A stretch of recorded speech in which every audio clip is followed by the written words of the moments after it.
My name is Amanda Keller, and I'm 28 years old. If you ask my friends to describe me, they'd probably say I'm careful, maybe even cautious.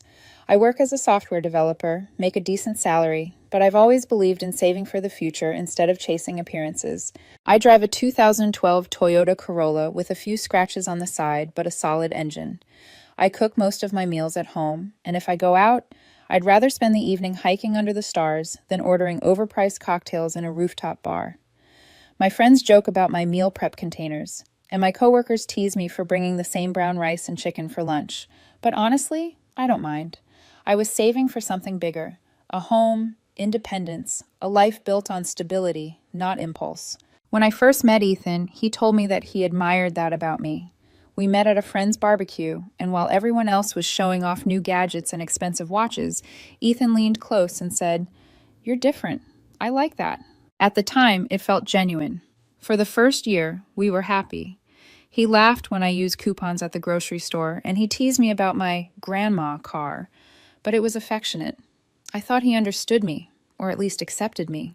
But somewhere around the year-and-a-half mark, things shifted. It was small at first. One Tuesday evening, we went to Olive Garden for dinner. Nothing fancy, just pasta and breadsticks, the kind of night I liked because we could actually talk. But Ethan spent most of the meal scrolling Instagram, showing me pictures of his friends out at expensive restaurants. "Look at this," he said, pushing his phone toward me. His coworker and her boyfriend were dressed up at a sleek steakhouse downtown, the kind where parking costs as much as the meal. "See that bottle of wine? That's like $200. Looks nice, huh?" I smiled politely. "Sure, but I kind of like this. Just us. No crowd, no noise." He gave me a look I couldn't quite name, then went back to his phone. That look became familiar over the next few months. Every time we hung out with friends, I noticed how quiet he'd get on the drive home. I'd try to fill the silence, tell him about my day, but his mind was elsewhere. One night, after his friend's birthday party, he finally snapped. We had just pulled up outside his apartment when he turned to me and said flatly, "Your car is embarrassing." I blinked, stunned. "Excuse me?" Everyone else pulled up in actual cars, Amanda. Lisa's boyfriend has an Audi. Matt drives a Tesla, and we roll up in this. I looked around my car, the faded paint, the worn but clean seats. It was reliable, paid off, mine. "What's wrong with it?" I asked softly.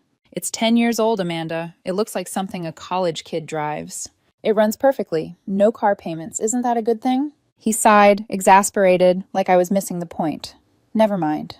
You wouldn't understand." That night, lying awake in my small studio apartment, his words echoed in my head. Embarrassing. It was the first time I wondered if he wasn't just teasing me, if he really did look at me with disappointment. I tried to shake it off, but something had changed.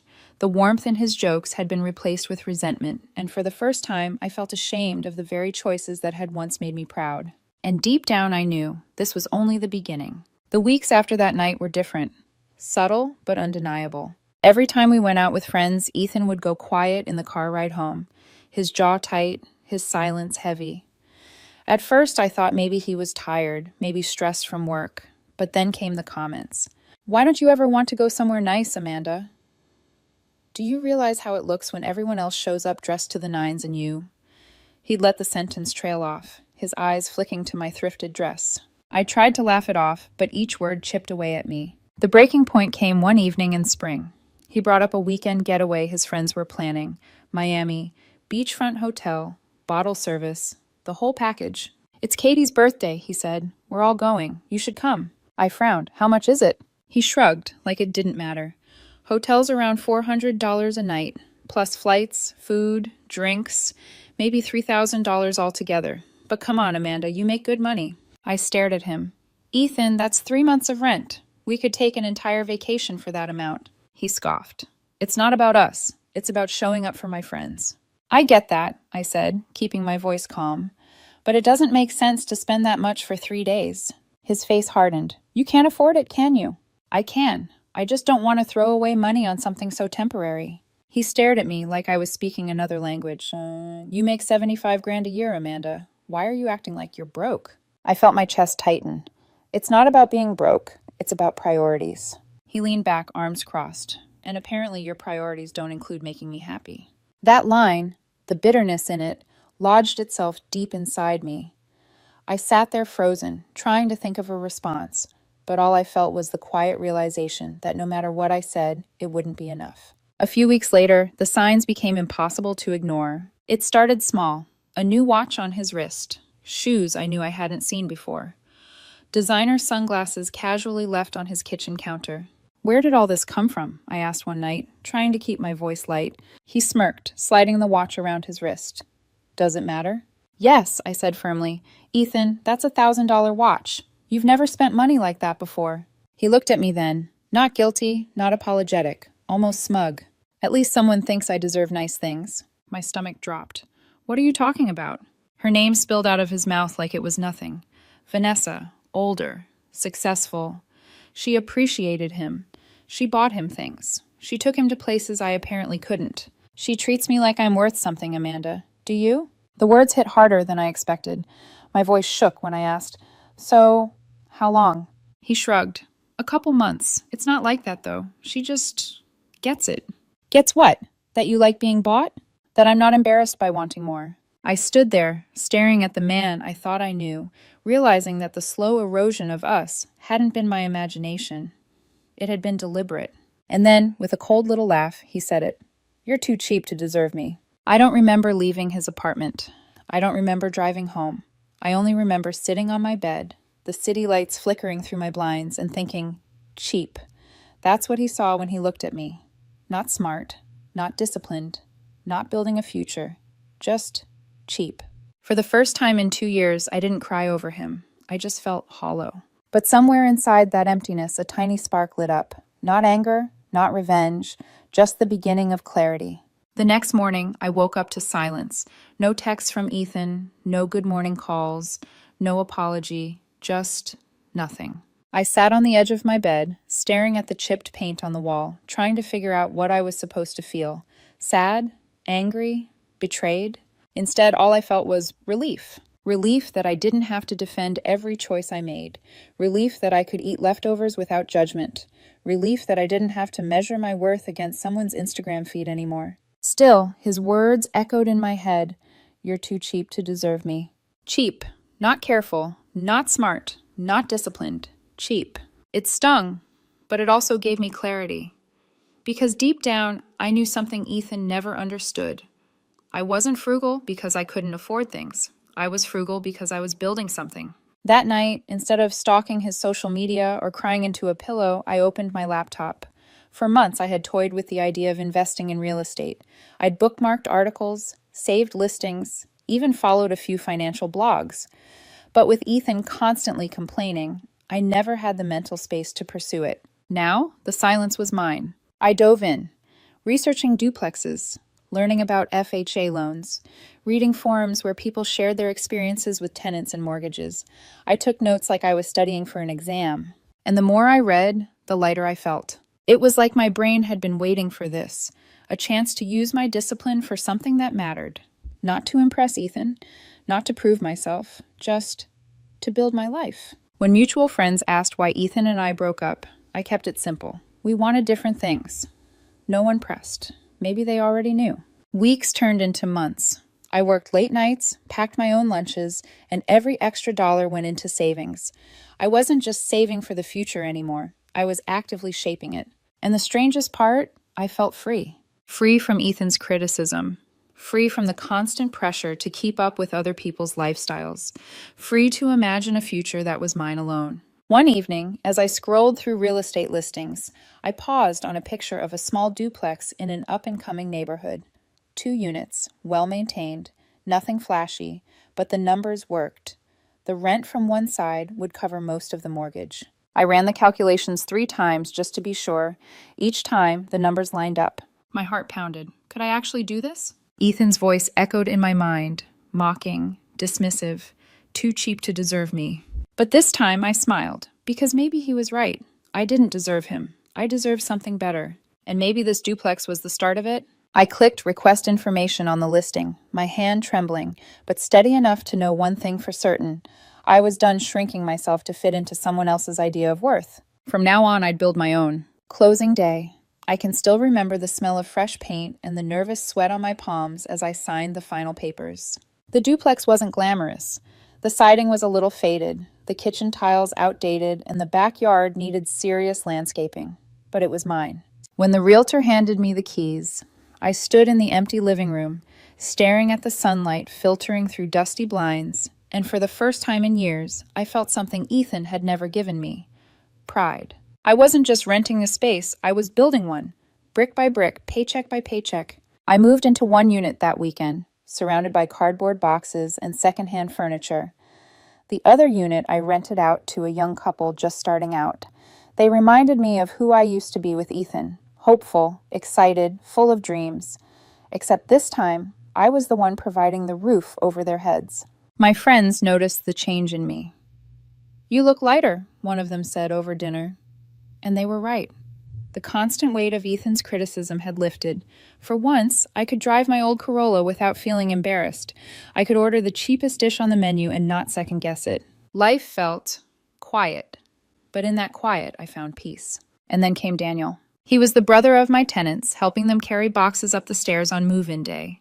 I noticed him because he kept cracking jokes while juggling furniture, his laughter making the whole process easier. When I offered them lemonade afterward, Daniel lingered. "You're the landlord?" he asked, a hint of surprise in his voice. "Yeah," I smiled nervously. "First property, still figuring things out." "Well," he grinned, "from the way my sister talks, you're already a better landlord than her last one. That guy charged her for fixing a broken sink." We laughed, and something in me softened. Daniel was different from Ethan. He wasn't flashy. He didn't drop hints about expensive restaurants or compare me to anyone else. He was a teacher, drove a 10-year-old Civic, and thought coupons were genius. Our conversations flowed easily, first about the duplex, then about books, then about life. Before I knew it, I was agreeing to grab coffee with him. On our third date, he insisted on paying. When I teased him about it, he said, "I don't like feeling like I owe anyone." I blinked, then smiled. "You don't owe me anything." "I know," he replied softly, "but I want to contribute." The words hit me harder than I expected. After years of Ethan's resentment, here was someone who saw contribution as love, not weakness. For the first time, I began to imagine a future that wasn't lonely. But just when I was settling into this new rhythm, work, managing tenants, quiet evenings with Daniel, the past came knocking. Literally. It started small. A friend mentioning that Ethan had asked about me. A mutual acquaintance saying he'd been checking in on what I was up to. I brushed it off. Until one evening, I came home from work and found an envelope tucked into my mailbox. No stamp, no address, just my name. Inside, a handwritten note in Ethan's familiar scrawl. "I heard about the house. Impressive. We should catch up." I froze, the paper trembling in my hand. After all this time, after all the words he'd thrown at me, he wanted to catch up? I crumpled the note, tossed it into the trash, and told myself it was over. But deep down I knew Ethan wasn't gone, not yet. It happened on a Tuesday evening. I pulled into the driveway, groceries in the passenger seat, humming along to some song on the radio. At first I didn't notice the car parked near the curb, until I saw him. Ethan. He was sitting on my front steps like he belonged there, his shoulders hunched, eyes shadowed with exhaustion. He looked smaller somehow. The arrogant spark I once knew replaced by something brittle. "Amanda," he said, standing as I approached. "Nice place." I froze, keys tight in my grip. "What are you doing here?" He glanced around the duplex, the little garden I'd planted, the fresh coat of paint on the mailbox. "I heard you bought it. Looks really good. Very you." I didn't respond. I just unlocked the door, half expecting him to take the hint. But Ethan wasn't here for hints. "Can we talk?" he asked, his voice trembling in a way I had never heard before. I turned slowly. "About what? You made your choice." His jaw tightened, but then his shoulders sagged. "Vanessa. She wasn't who I thought she was. She lied. About her money, her connections, everything. When it all collapsed, she left me with nothing. Debts, bills, His voice cracked. "I made a mistake, Amanda." The words hung in the air between us. I studied him. The designer jacket that looked worn at the seams, the expensive watch no longer gleaming, his face lined with a desperation that money couldn't hide. "You want me to feel sorry for you?" I asked quietly. "No, I wanted you to know that I get it now. I get what you were trying to do. Building something, saving, being responsible. You were right." He swallowed hard, and I was wrong. Something inside me ached. Not because I wanted him back, but because a part of me had once begged for these words, and now standing in front of him, they felt hollow. Too late. "What do you want, Ethan?" I asked. He hesitated, then whispered, "Another chance." I almost laughed. "Another chance? After everything?" I was stupid. I was chasing things that didn't matter. You matter. You always did. His voice broke, and for the first time, I saw fear in his eyes. Not the fear of losing money, but the fear of being alone. I shook my head. "No, Ethan, you didn't lose me because you made a mistake. You lost me because you never valued me to begin with." At that moment, headlights swept across the driveway. Daniel's car. He stepped out, smiling as he saw me, until he noticed Ethan. His brows furrowed, protective instinct kicking in.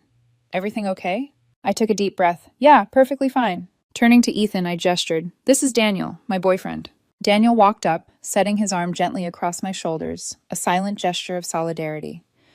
"Nice to meet you," he said coolly. Ethan's face fell. The realization washed over him in waves, that I had moved on, that someone else stood where he once did, and that this time I wasn't shrinking. "You replaced me?" he spat, his voice sharp. "No," I replied evenly. "I outgrew you." For a moment, silence. The kind of silence where truth settles like dust after a storm. Daniel squeezed my shoulder. "Dinner's waiting inside." I nodded, then looked at Ethan one last time. "You wanted more, Ethan, and you got it. Just not the way you thought." He opened his mouth to argue, but nothing came. His shoulders slumped. Without another word, he walked back to his car. The taillights disappeared into the night, leaving only the sound of crickets and the faint hum of the street lamp. I stood there for a moment, my heart pounding. Not from fear, but from release. For the first time, I wasn't the one left standing empty. 8 months have passed since that night on my front steps. 8 months since Ethan stood there, broken, asking for something I no longer wanted to give. In those months, my life hasn't turned into a fairy tale. It's better, because it's real. Daniel and I got engaged in December. The proposal wasn't a grand spectacle, no rooftop champagne or skywriting. Just the two of us, in my kitchen, cooking pasta together. He pulled out a simple ring and said, "I don't need fancy, I just need us." I cried, not because of the size of the ring, but because of what it meant. Commitment, partnership, love that wasn't measured in dollars. We're planning a small wedding next fall. Nothing flashy, just close friends, family, and a garden strung with fairy lights, and every detail feels like ours. Meanwhile, Ethan's name still floats around in whispers. A mutual friend mentioned he moved back in with roommates after Vanessa's debts swallowed him whole. The luxury cars? Leased. The jewelry? Pawned. The lifestyle? All smoke and mirrors. Once hearing that would have satisfied me. Karma, neat and perfect. But when I picture him now, I don't feel triumph. Just distance. Like a chapter I read long ago. Sometimes I wonder if he ever truly understood why we failed. If he realized that the very things he mocked, my frugality, my discipline, my cheapness, were the foundation of everything he claimed to want. But mostly I don't wonder at all, because I'm too busy living. On weekends, Daniel and I work in the garden outside the duplex. Tomatoes, peppers, herbs, nothing expensive, just little things that remind us of growth. We laugh over crooked carrots, share coffee on the porch, and dream about the next property we'll invest in together. Yes, we're already planning the next step, a small apartment building that needs work but has potential. Daniel says he's excited to learn about being a landlord. I tell him I'm excited to build something side by side. Sometimes, when the sun sets just right, I stand in the yard and breathe in the scent of soil and basil, and I realize something simple but profound. Ethan was right. I was too cheap to waste my time, my heart, and my future on someone who couldn't see my worth. Because I didn't deserve him. I deserve better. And now, finally, I have it.